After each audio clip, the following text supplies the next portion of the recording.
Isometric emotions are techniques developed to include all the core elements connected to primary responses to emotions and adaptation processes.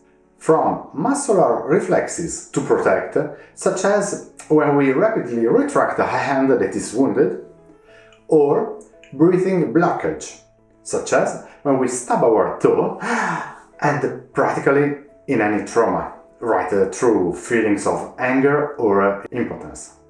To the alternation between sympathetic and parasympathetic systems, visual representations, body maps, and identity. To intervene on these levels, Isometric Emotions set out a series of exercises developed and structured in different variations. The fil rouge are isometric contractions, those that occur when the muscle is engaged but not shortening. For example, when we try to push or pull something that is firmly attached to a wall. We chose isometric contractions because they have strong neurobiological implications at a muscular level, average tone, release, etc., and at an emotional psychological level, enabling experimentation of both power and impotence, stimulating the alternation of body maps, helping perceive resources, etc. Isometric emotions can be declined in different ways, each with its own specific objectives. To favor muscle release of tensions accumulated over long periods of time due to constant stressful events over time. It is thus possible to break vicious psychosomatic circles and bring the adaptation recovery process back to physiology.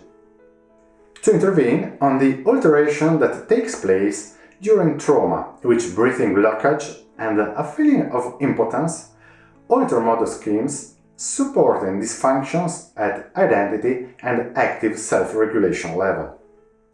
As an instrument to help to recovery of a correct alternation between sympathetic and parasympathetic systems, thus enabling active regulation that is contextually adequate and modulated under our control.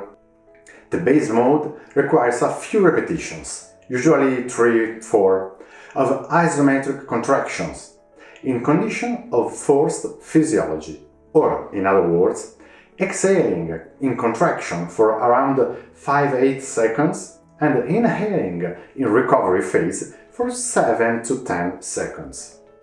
During these contractions, it is possible to analyze various issues: levels of active physical awareness, ability for fine motor control of every movement, the activation of all the muscles engaged in stress responses that are not actually required, distinguishing between postural and emotional schemas, recovering mastery and control via micro-adjustments, and so on.